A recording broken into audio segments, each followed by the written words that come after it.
Hello guys 3 minute စာ recap video တွေကိုတင်နေဒုတိယမြောက်နေ့ဖြစ်ပါတယ်ဒီနေ့လည်းအပြင်သွားဖို့ပြင်ဆင်ထားရပေါ့နော်ဒီနေ့ကကြတော့ IKEA ကိုသွားမှာဖြစ်ပါတယ်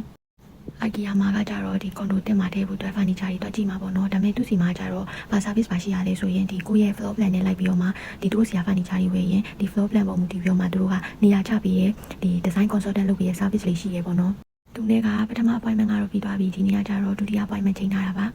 IKEA ရောက်ပါပြီဒီဟာဘယ်မှာရှိရလဲဆိုရင်ဒီမက်ကဘန်နာနဲ့အတူတူတွဲရှိရပါတော့ဒီမက်ကဘန်နာကကြတော့ဒီဘန်ကောက်မှာရှိတဲ့ shopping mall တွေထဲမှာအကြိုက်ဆုံးပဲပေါ့နော်သူကကြီးလဲကြီးပြီးတော့မှဒီတခြား shopping mall တွေနဲ့မတူလားအရင်spacious ဖြစ်တယ်ပေါ့နော်စားတောက်ဆိုင်တွေလည်းများတယ်ပြီးရင် brand ဆိုင်တွေလည်းအစုံရှိတယ်ပြီးတော့လေဝင်တွေထွက်လည်းတော်ကိုကောင်းပြီးတော့မှနှစ်ထပ်ပဲဟိုမှာလေတစ်ထည်လေးစောက်တာတော့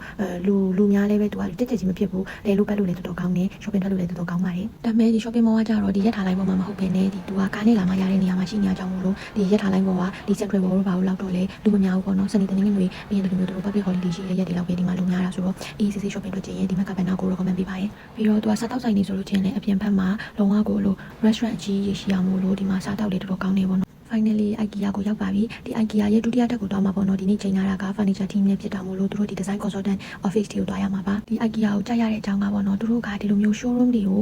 အခန်းပေါင်းတော်များများကိုပြထားတာပေါ့နော်ဒီရဲ့ကိုအိမ်မှာကိုထားခြင်းတဲ့ပုံစံနမူနာတွေပေါ့နော်ပြီးရင်ဒီမှာသူတို့ပြထားတဲ့ပစ္စည်းတိုင်းကလေသူတို့ရောင်းတဲ့ပစ္စည်းတွေကြီးကြီးနဲ့ပဲသူတို့အလှဆင်ထားတယ်ဒီလိုမျိုး showroom တွေပေါ့နော်တစ်ခုနဲ့တစ်ခုကလည်း vibe လုံးဝမတူဘူးအဲ့လိုမျိုးတယောက်တည်းနေတဲ့ကျောင်းသားအခန်းပုံစံ family room ကလေးအခန်းအစရှိတဲ့ဖြစ်ပေါ့နော်ဒီဗီဒီယိုလေးတွေအန်ဆွဲလေးတွေဆိုရင်ဒါမင်းတင်းတန်းနဲ့အရန်ကိုလိုက်ပတ်တဲ့furniture ပုံစံမျိုးလေးပေါ့နော်ဒီရဲ့ဗီဒီယိုဆိုလို့ချင်းသူက patch လုပ်ခေါ်ပြီးတော့မှဒါကအတွင်းထဲမှာကိုလိုဒီလို customize လုပ်လို့ရတဲ့ဗီဒီယိုပုံစံပေါ့နော်ဒီဟာကြီးဆိုလို့ချင်းကိုတိုင်းမှာအဲ့မှာတစ်ခါလေး design ဆွဲခဲ့ပြီးတော့မှဈေးတွက်လို့လည်းရတယ်အဲ့လိုမျိုးပေါ့ဒီဟာဒီဆောင်အသေးလေးတွေအားစားသူတို့တစ်ခါလေးရောင်းနေပေါ့နော်သူတို့ရောင်းတဲ့ပစ္စည်းမှန်သမျှအကုန်လုံးနဲ့ပဲသူတို့က decorate လုပ်ထားတာလုံးဝခေါင်းစားစရာမလိုဘဲနဲ့ဒီမျိုးတစ်ဆက်လုံးဝယ်ခြင်းလေးရတယ်သူတို့စီမှာလေဒါဆိုလို့ချင်းရင်လည်းလူကြီးတွေကြိုက်မဲ့ living room ပုံစံမျိုးပေါ့နော်ဒီကောင်လေးဆိုရင်ကြတော့ဒီ family room ကိုမှလုံးဝ living room ကို dining room ကိုအကုန်လုံးပေါအောင်သူတို့ပြင်ဆင်ထားတယ်တခုနဲ့တခုအပြင်ဆင်နေရလေ vibe မတူဘူးအကုန်လုံးကဒီ modern နဲ့လို minimalist ဘက်ကိုသွားတာရှိတယ်ဒီလိုမျိုး classic look ဘက်ကိုသွားတာရှိတယ်လုံးဝကို vibe တွေကစုံနေအောင်ကြည့်ရရေပေါ့နော်အဲ့ showroom ထဲမှာဆိုရင်လေဒါကြတော့သူတို့ sofa တွေပြထားတဲ့နေရာပေါ့နော်အကုန်လုံးထိုင်ကြည့်လို့ရတယ်အိတ်ကြည့်လို့ရတယ်လှည့်ကြည့်လို့ရတယ်အရန်ကိုအဆင်ပြေတယ်သူကလုံးဝကို public လေးလုပ်ထားတာဆိုတော့လေကိုတိုင်း explore လုပ်ကြည့်လို့ရတယ် fabric တွေကိုလည်းတခြားလေးထိတွေ့ပြီးမှခန်းစားလို့ရတယ်ကိုစိတ်ကြိုက်ရွေးချယ်ပြီးမှဝယ်လို့ရတယ်ပေါ့နော်ဒါလေးတွေဆိုရင်အခုနောက်ပိုင်းကစားလာတဲ့ဒီ sofa ကိုအဲ့ရပုံစံပြောင်းလို့ရတဲ့ဟာလေးပေါ့နော်အဲ့ဟာလေးလည်းတော့ကြခဲ့တယ်